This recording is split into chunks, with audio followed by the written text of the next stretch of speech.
Halo semua, ini kelompok IPA. Saya terdiri dari Yudi, Glenn, Marcel, dan Jonathan. Di sini kami akan menerangkan tentang bab 4, lingkungan. Dimulai dari Yudi, perubahan keseimbangan lingkungan. Keseimbangan lingkungan merupakan kemampuan lingkungan untuk mengatasi tekanan dari alam maupun faktor manusia untuk menjaga stabilitas kehidupan di alamnya. Keseimbangan lingkungan dapat tercapai jika interaksi antara makhluk hidup dengan lingkungan dapat berlangsung dengan baik. Lingkungan hidup.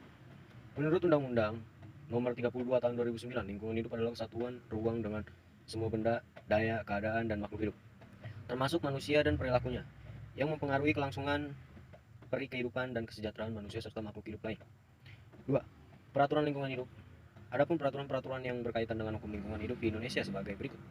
Berbagai peraturan tentang perusahaan dan pencemaran lingkungan, khususnya pada PP Nomor 27 Tahun 1999 tentang analisis mengenai dampak lingkungan, serta Undang-Undang Nomor 32 Tahun 2009 tentang perlindungan dan pengelolaan lingkungan hidup.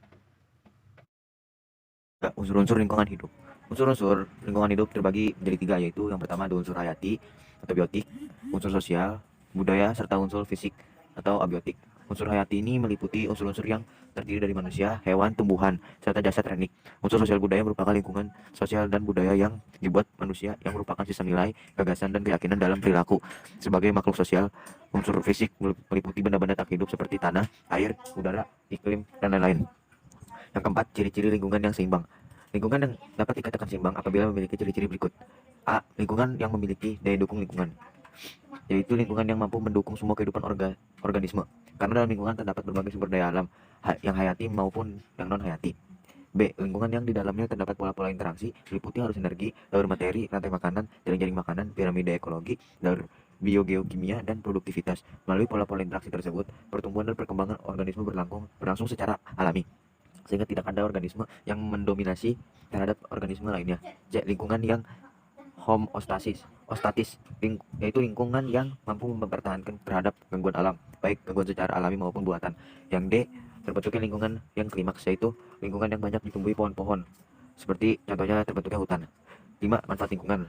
Lingkungan berarti sesuatu hal yang ada di sekitar kehidupan manusia yang keberadaannya secara langsung maupun tidak langsung. Manfaat lingkungan bagi kehidupan manusia yaitu sebagai tempat bertahan atau keberlangsungan hidup, tempat bersosialisasi. Lingkungan juga berguna sebagai sarana edukasi, lingkungan sebagai sumber kebudayaan. Yang keenam, interaksi antar komponen ekosistem. Lingkungan hidup baik faktor biotik maupun abiotik berpengaruh dan dipengaruhi manusia. Selagi ada pada lingkungan dapat dimanfaatkan oleh manusia untuk mencukupi kebutuhan hidup manusia. Karena lingkungan memiliki daya dukung. Daya dukung lingkungannya adalah kemampuan lingkungan untuk mendukung kehidupan manusia dan makhluk hidup lainnya. B. Kerusakan lingkungan hidup.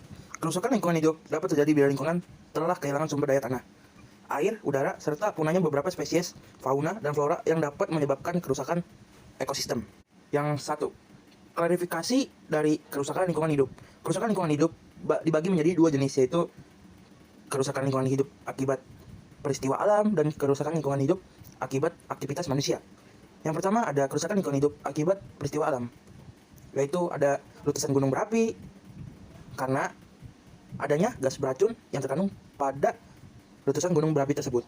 Dan ada juga gangguan pernapasan akibat hujan abu, rusaknya benda maupun tumbuhan yang dapat dilewati lava panas, rusaknya rumah akibat material padat dari gunung yang meliputi perumahan penduduk, dan ada angin topan dan juga gempa bumi. Dan kerusakan lingkungan hidup akibat aktivitas manusia adalah kurangnya kesadaran dari manusia untuk menjaga alam, yang dapat menimbulkan kerusakan. Bentuk dari kerusakan lingkungan yang disebabkan aktivitas manusia adalah pencemaran baik di udara, air, maupun tanah, akibat pembangunan kawasan industri serta banjir bandang, akibat penggundulan hutan dan pembukaan lahan secara liar.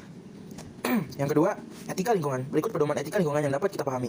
1. Manusia merupakan bagian yang tidak terpisahkan dari lingkungannya. Manusia tidak berada di luar lingkungan. Yang kedua, lingkungan terdiri dari komponen biotik dan komponen abiotik, sehingga kerusakan salah satu komponen akan menyebabkan dampak negatif pada lingkungan. Yang ketiga, sumber daya alam yang dibutuhkan oleh manusia dan makhluk hidup lainnya dihasilkan oleh lingkungan.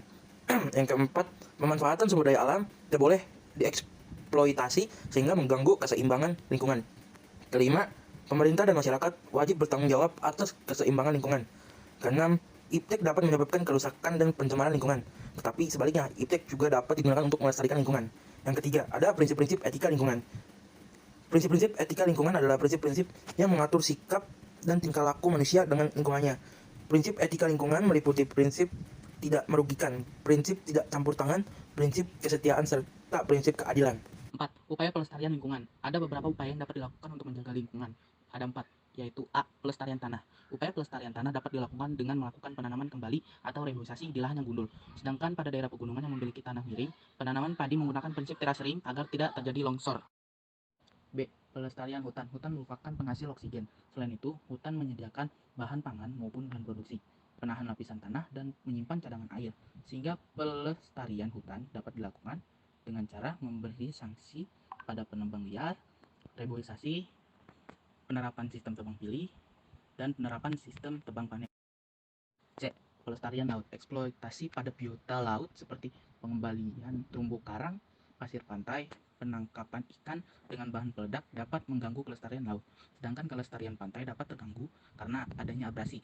Untuk itu diperlukan upaya dalam menjaga kelestarian laut, yaitu penanaman kembali tanaman bakau di area pantai, pemberian sanksi terhadap pengambil terumbu karang, dan pemberian sanksi terhadap pemakai bahan peledak dalam penangkapan ikan.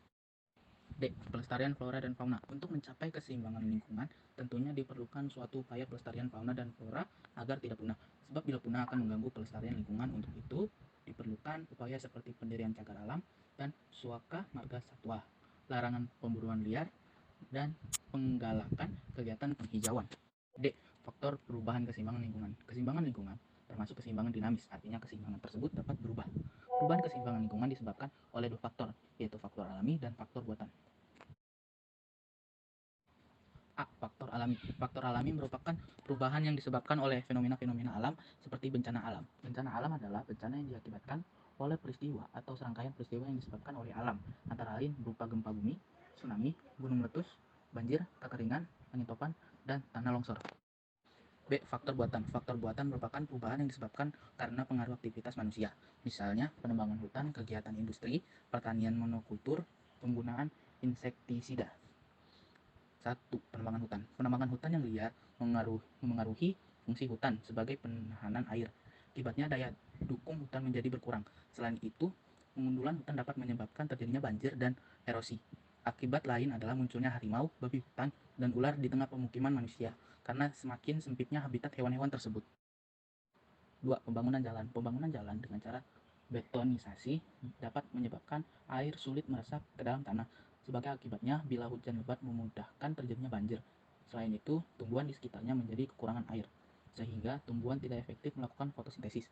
Akibatnya, lebih lanjut, kita merasakan panas akibat tumbuhan tidak secara optimal memanfaatkan CO.